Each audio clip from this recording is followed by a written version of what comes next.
Graça e paz, Deus abençoe a todos. Com o profeta Miqueias, nós temos a revelação, a declaração, a afirmação de Deus, o que ele deseja de nós. Porque tudo que é verdadeiro, tudo que é justo, tudo que é santo já foi revelado para a humanidade. O que Deus requer de nós? O Espírito de Deus nos falou através de Miqueias, do profeta Miqueias. Não são holocaustos, não são ofertas, não são multidões de sacrifícios.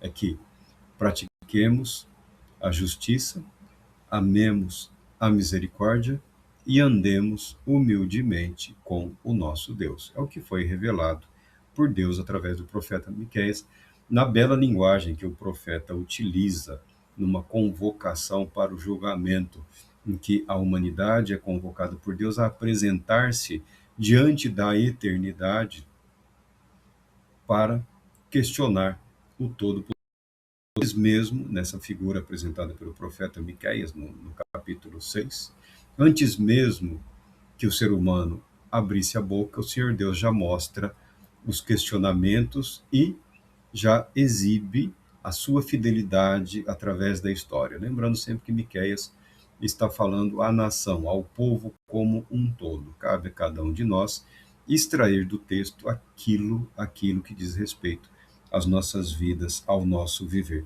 E aquele texto, no contexto dos oito primeiros versículos de Miqueias, capítulo 6, há um resumo do que Deus exige, do que Deus espera da humanidade, né?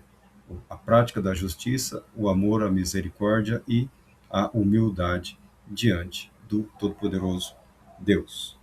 Isso nos remete nos textos separados para a manhã de domingo ao Salmo 15, que nós já lemos o Salmo 15. Miqueias fala numa linguagem com contornos proféticos, visões eternas, visões do mundo celestial, visão do céu, visão de Deus, usando as figuras de linguagem comum aos profetas. O Salmo 15, que pode ser considerado um salmo didático do rei Davi, o mesmo tópico, a mesma verdade é expressa numa linguagem muito mais simples, muito mais familiar a nós, como uma poesia, como um louvor, como uma prece. Senhor, quem poderá hospedar-se em teu tabernáculo? Quem há de morar no teu santo monte?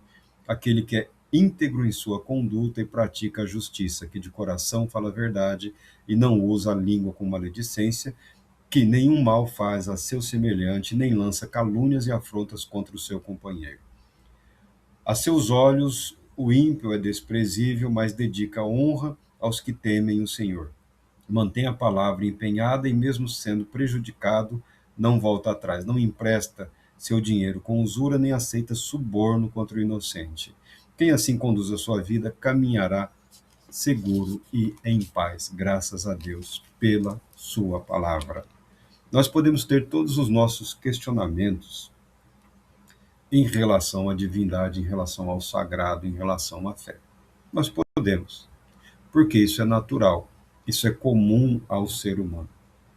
O perigo é quando nós nos ilhamos nos pensamentos que nos convêm, nas dificuldades que caracterizam o nosso viver, nas nossas limitações, e nos prendemos numa ilha, numa represa de egocentrismo, em que nós somos, ao nosso ver, segundo o nosso entendimento e as nossas razões, o centro do universo. O objetivo da palavra de Deus é tirar do foco, tirar do centro, não o ser humano, não a pessoa humana nas suas necessidades e aflições, mas no seu natural e peculiar egocentrismo, egoísmo. Eu e meu. Essas palavras são indicativos da nossa consciência, do nosso quadro mental, do nosso quadro psicológico, emocional e também espiritual. Na oração, na oração do Pai Nosso que Jesus nos ensinou, nós oramos ou pelo menos deveríamos orar de uma forma consciente, a pedirmos que seja feita a vontade de Deus na terra, mas não na vida do outro, na nossa vida. Seja feita a vontade de Deus na minha vida, no meu viver.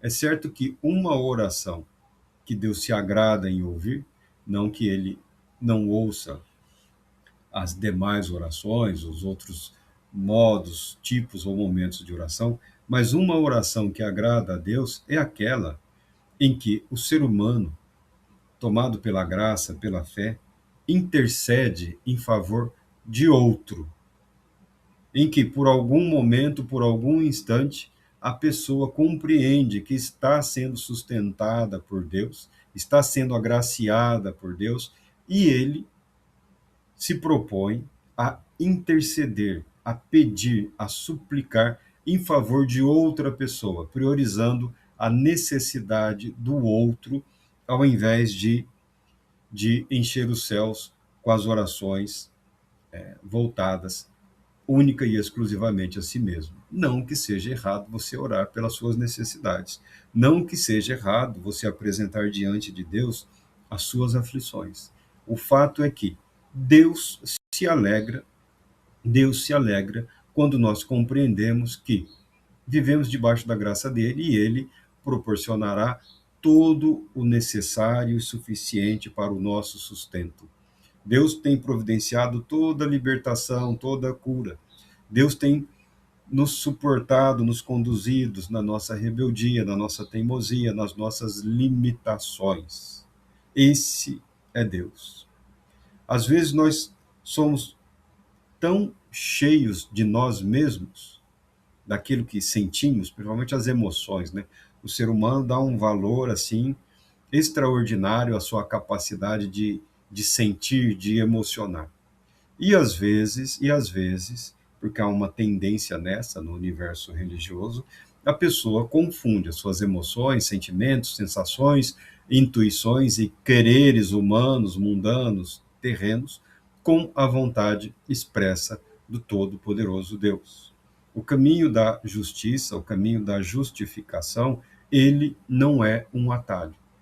Ele foi proposto por Deus desde o início, desde o Éden. E uma leitura atenta e paciente da palavra de Deus nos mostra que Deus não alterou ao longo dos milhares de anos, ao longo dos muitos anos, dos muitos séculos, Deus não alterou absolutamente nada o seu propósito em relação à humanidade. O caminho proposto por Deus permanece o mesmo e Deus tem agido absoluta e completamente em harmonia com o que foi proposto. Profecia, revelação, consumação caminham juntas. Não tem como nós esperarmos de Deus algo que ele nunca propôs realizar. É presunção da nossa parte, é arrogância da nossa parte. E nesses questionamentos, nesses tumultos da nossa mente, da nossa alma, nós lançamos aos céus toda essa multidão de dúvidas, que eu acredito ser o correto. Se você tem dúvidas e questionamentos, não tenha medo de colocá-las nas suas orações. Não esconda o seu coração de Deus. Não esconda a sua aflição. Não esconda as suas limitações. Não esconda os seus pecados, as suas falhas. Muito pelo contrário, apresente-os diante de Deus em oração. Se apresente diante de Deus em oração, sabendo, tendo consciência de que aquele que por nós intercede, aquele que garante o nosso livre acesso à presença do Pai, é Cristo Jesus, o nosso Senhor, e não os nossos méritos. Algumas pessoas, principalmente profissionais da fé, profissionais da religião, eles acabam correndo o risco de se acostumarem com determinadas práticas. A oração já é aquela, já nem está usando mais a consciência, já é uma oração padrão, né? Já está orando porque tem que orar e aprendeu a orar e já sabe o que falar, mas não está mais vivendo, não está mais vivendo intensamente aquela verdade, não está mais se submetendo, até que obedece a Deus, obedece, mas não tem o amor, não tem a alegria, não tem a convicção de paz, não tem a serenidade. voltar-se para Deus em oração é estar disposto a ouvir a resposta de Deus. E tudo que se possa imaginar em termos de resposta de Deus já foi apresentado nas Escrituras, já foi revelado. É o que disse o Senhor Deus através do profeta Miqueias. O que é justo, o que é correto, o que é santo, o que é agradável, o que é louvável, já foi revelado por Deus para a humanidade desde o início. A resposta está em aceitarmos essa verdade, andar humildemente, é isso que diz o salmista aqui, ao colocar em prática. Do contrário, a pessoa pode ter a ideia de que andar humildemente com Deus é assumir aquelas posturas, né, a cabecinha, o tom de voz, né, aquele jeito embriagado de falar, parece um bêbado tentando falar, tentando conversar. Não, não é isso.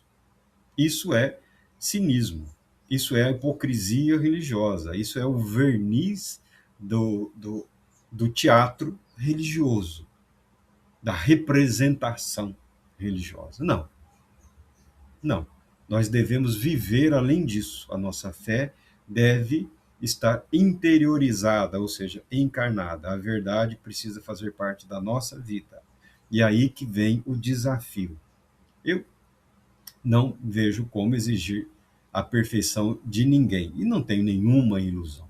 Mas a Bíblia nos convida a vivermos, porque na prática nós tropeçamos em nós mesmos e passamos, a menos que a pessoa seja muito aviltada, né? Muito ensimesmada. Mas conforme procuramos praticar a palavra de Deus no nosso viver diário, passamos a compreender que o sustento vem de Deus, que a capacitação, que o realizar vem do próprio Deus. E crescemos em gratidão ao Todo-Poderoso.